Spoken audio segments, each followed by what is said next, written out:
تاریخ گواہ ہے، کپڑے دھلتے وقت مردوں کی جیب سے نکلنے والے پیسے آج تک کسی عورت نے واپس نہیں کیے۔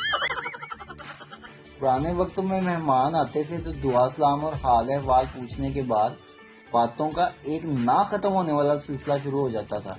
اب مہمان آتے ہیں تو دعا سلام اور حال احوال کے بعد خاموشی چھا جاتی ہے۔ سب وائی فائی کنیکٹ کر کے اپنے موبائل میں جت جاتے ہیں۔ پتہ نہیں میرے بیڈ میں ایسا کون سا خاص جادو ہے کہ اس پر لیٹتے ہی مجھے اپنے وہ تمام اہم کام یاد آ جاتے ہیں جو مجھے بھولے ہوئے ہوتے ہیں۔ ایک محترمہ کو ان کے شوہر نے تحفے میں سونے کے جھمکے دیے۔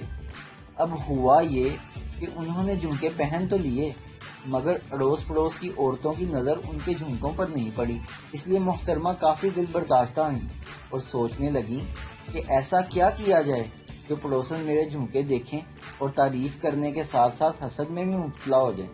بس ان کے ذہن میں ایک منصوبہ آیا اور اس نے اس پر عمل کرتے ہوئے گھر کو آگ لگا دی۔ محلے کے لوگ اکٹھے ہو گئے اور لگے آگ بجھانے۔ جب آگ پر قابو پا لیا تو پوچھا، بہن کتنا نقصان ہو گیا؟ بولی، میرا تو سب کچھ جل گیا، صرف یہ جھمکے باقی بچے ہیں۔ ساس بہو سے، تم اپنا منہ بند رکھو، یہ تمہارا سسرال ہے، میکا نہیں، سمجھی تم؟